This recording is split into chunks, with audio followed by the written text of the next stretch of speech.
여러분 반갑습니다. 반도체 오빠 차례입니다. 아침이 또 밝아왔어요. 6시 6시입니다. 이제 조금씩 깜깜해져요. 이제 겨울이 오는 겁니다. 겨울이 다가옵니다. 여름이 그립습니까? 그때 환했는데 대낮이었는데 지금은 점점점 이제 어두워지는 것 같습니다. 일찍 일어나서 또 여러분 상쾌하게 하루를 시작하기 바랍니다. 즐거운 마음으로 하루를 시작하면 좋을 거예요. 제가 항상 늘 얘기하잖아요. 인간관계에 대해서 많은 이야기를 하는데, 인간관계 좁은 사람이 있어. 인간관계가 좁은 사람이 있다. 응? 인간관계가 좁은 사람이, 남들보다 뛰어난 이유가 있어요. 그에 대해서 한번 간략하게 한번 이야기를 한번 들려드릴게요. 첫 번째는 이 남들과 다른 생각을 한다네요. 뭔가 이게 독특한 생각을 하고 이게 신박한 그런 발상을 잘하는 사람들은 남들과 잘 어울리지 못한다. 그래서 남들과는 뭔가 다른 생각을 좀 한다고 합니다. 그리고 남들보다 강한 내면을 가졌다고 하죠. 누군가의 관계 속에서 즐거움을 느끼기보다는 자기 자신이 하는 일만으로도 충분히 이제 만족감을 느낀다고 합니다. 그리고 다른 사람에게 휘둘리지가 않아요. 휘둘리지가 않습니다. 누군가에게 끌려다니기보다는 자신만의 분명한 그런 생각을 가지고 자신이 원하는 대로 삶을 이끌어 가고자 하죠. 그리고 인정받는 일에는 관심이 없어요. 관심이 없어.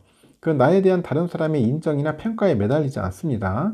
그 타인에게 멋진 사람이 되기보다는 자기 자신에게 멋진 사람이 되려고 노력을 한다는 거죠.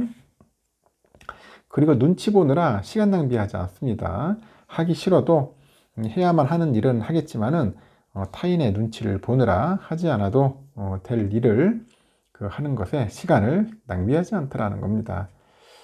인간관계가 넓지 않다는 것은 반대로 말하면 자기 자신에게 집중하는 성향이 짙다는 거예요. 그것은 결코 단점이 아닙니다, 여러분. 단점이 아닙니다. 내 삶을 멋지고 빛나게 만들어낼 그런 원동력이 될 수 있어요. 알겠죠? 그러면은 또 한번 삼성에 대해서 이야기를 한번 해볼까 합니다.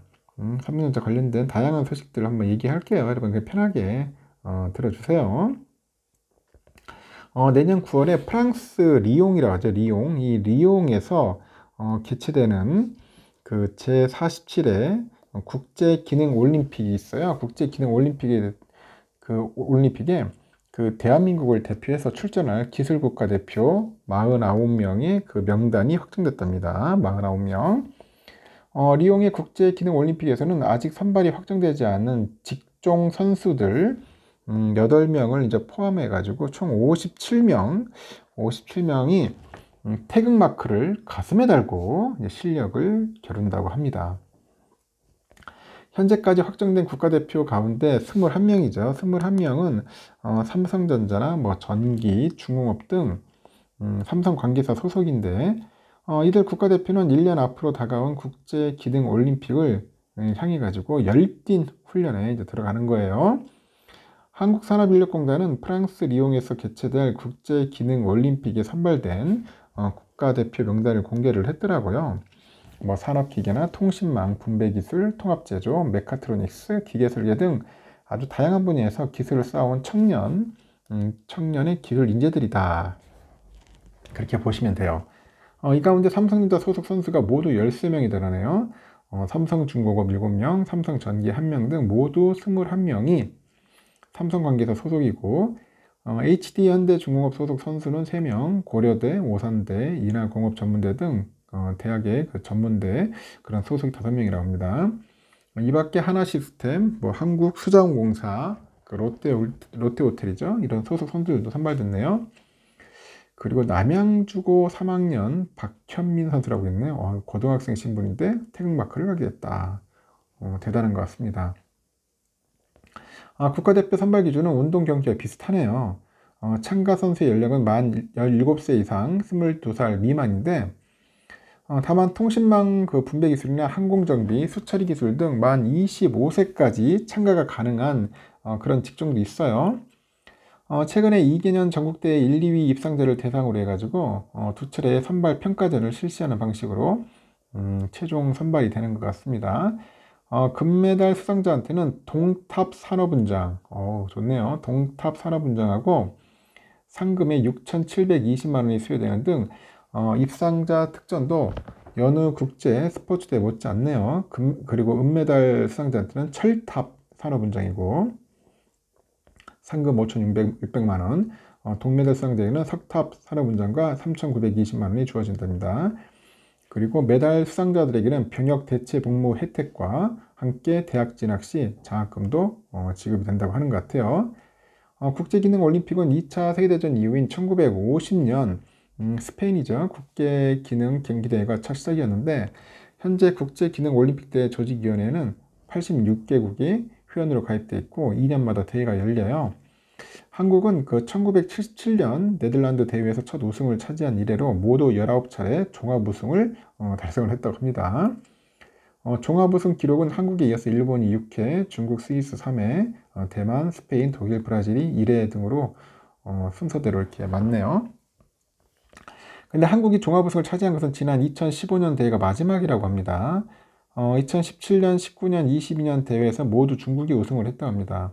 그 내년에 리옹 대회에서 한국 선수단은 정상 탈환을 목표로 실력을 가다듬고 있다고 하는데 이 리옹 대회에서는 제조하고 운송, 정보통신, 건축, 창작예술, 사회보장 서비스 등 모두 63개 직종에서 경쟁이 펼쳐지는 것 같아요.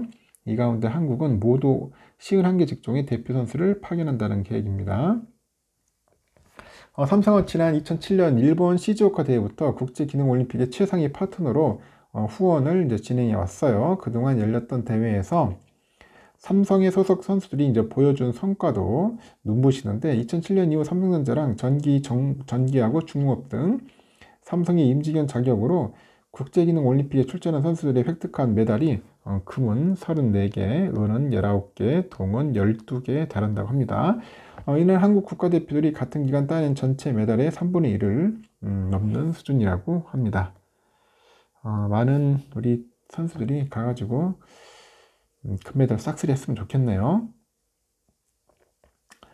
그리고 내년 출시되는 그 삼성전자 갤럭시 스마트폰에는 그 스팸 문자죠. 이거를 자동으로 걸러주는 이 필터링 기능이 시스템에 포함된답니다. 적용된답니다.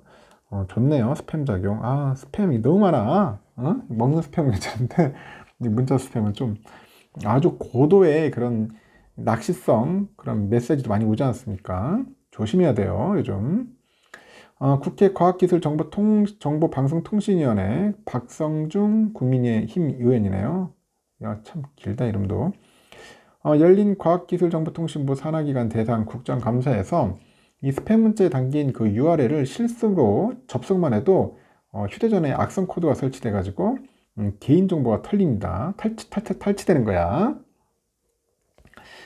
그래서 박 의원은 5년간 약 15만 명의 피해자가 발생했다고 합니다. 그 피해 금액은 1조 5천억 정도 규모에 달하는데 통신사 대응은 소극적인 상황이다. 그래서 스팸 문자는 과태료를 받아도 계속 이어지고 있다고 합니다. 그 방통위에서 한국인터넷진흥원이 이제 발표한 상반기 스팸 유통 현황에 따르니까 휴대폰 문자 스팸으로 신고하고 탐지된 건수가 지난해 하반기 대비 690.1%로 급증한 1억 89만 건이래요. 그래서 이제 키사죠. 한국인터넷진흥원 그 원장은 스팸 신고 편의성이 개선돼 가지고 신고가 늘어난 것이다 설명을 했는데 이 방통위원회는 그 삼성전자랑 협력을 해가지고 스마트폰 스팸 문자 신고 기능을 개선을 하는 거예요. 다만 이와 관련한 처리 비중은 현재 뒤떨어졌는데 박 의원은 처리 비중이 지난해까지 약 8에서 한 9%였는데 올해는 1%도 안 된다고 합니다. 이 삼성전자의 악성 스팸 문자를 필터링하는 서비스를 요청했다고 해요.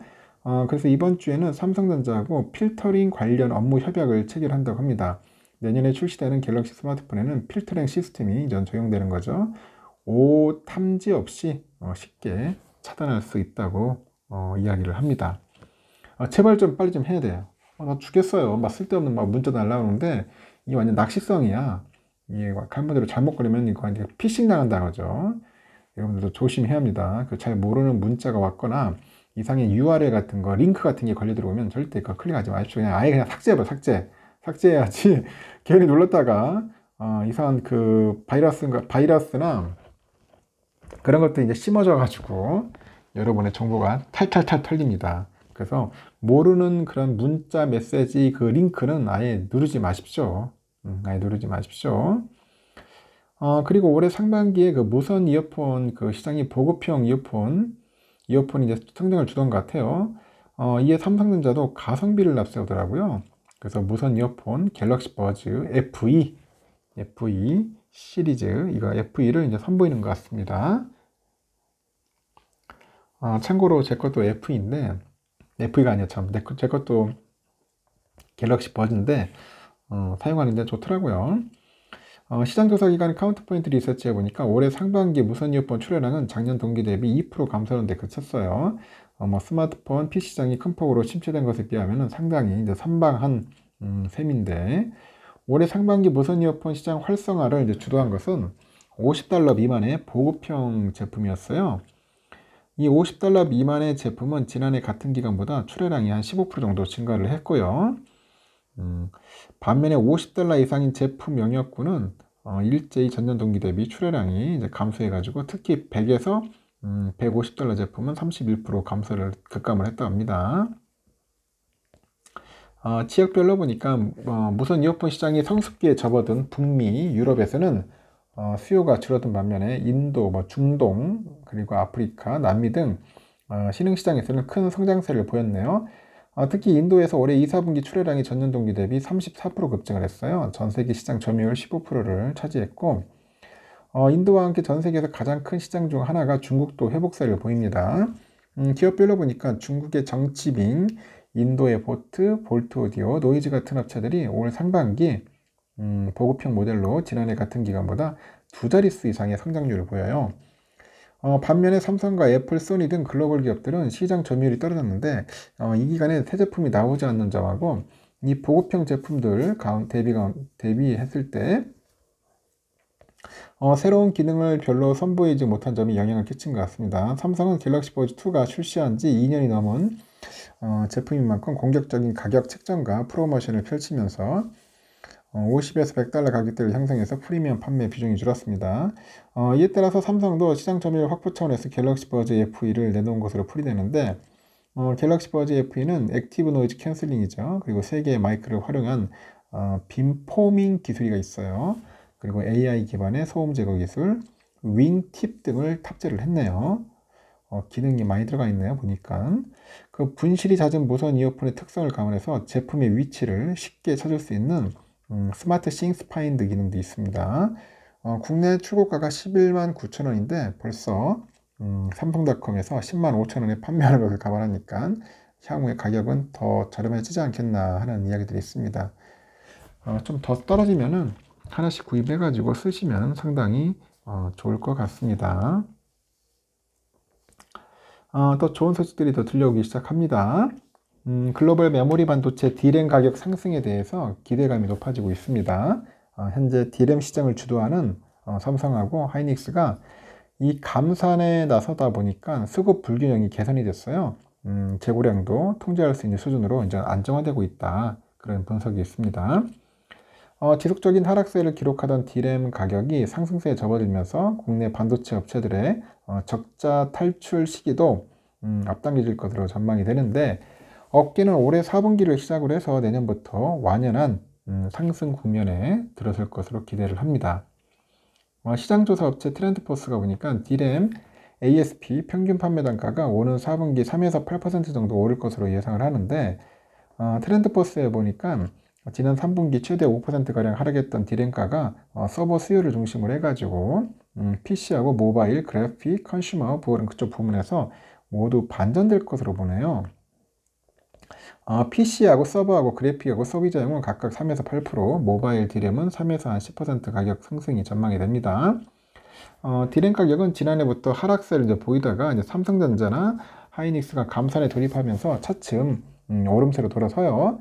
하이닉스는 지난해 4분기부터 삼성은 올해 1분기부터 감산에 들어섰는데 트렌드포스가 앞서 4분기에 이 D램 가격이 0에서 5% 상승할 것으로 예상을 했죠. 근데 상승폭을 원래 잡았고, 이 트렌드포스는 보고서에서 공급업체 감산 그 유지 의지와 수요 회복 정도에 달려 있다고 합니다. 지난달부터 D램가는 반전 기미를 보이고 있는데, D램의 익스체인지에 따르니까 D램 범용 제품인 DDR4 8기가짜리가 2666이죠. 현물 가격은 지난 6일 기준 1.518달러를 기록을 해가지고 연중 최저가 1.448달러 대비 4.83% 정도 상승을 했어요. 그리고 광여정 사장도 하이닉스 사장도 최근에 바닥은 확실히 지난 것 같다 언급을 합니다.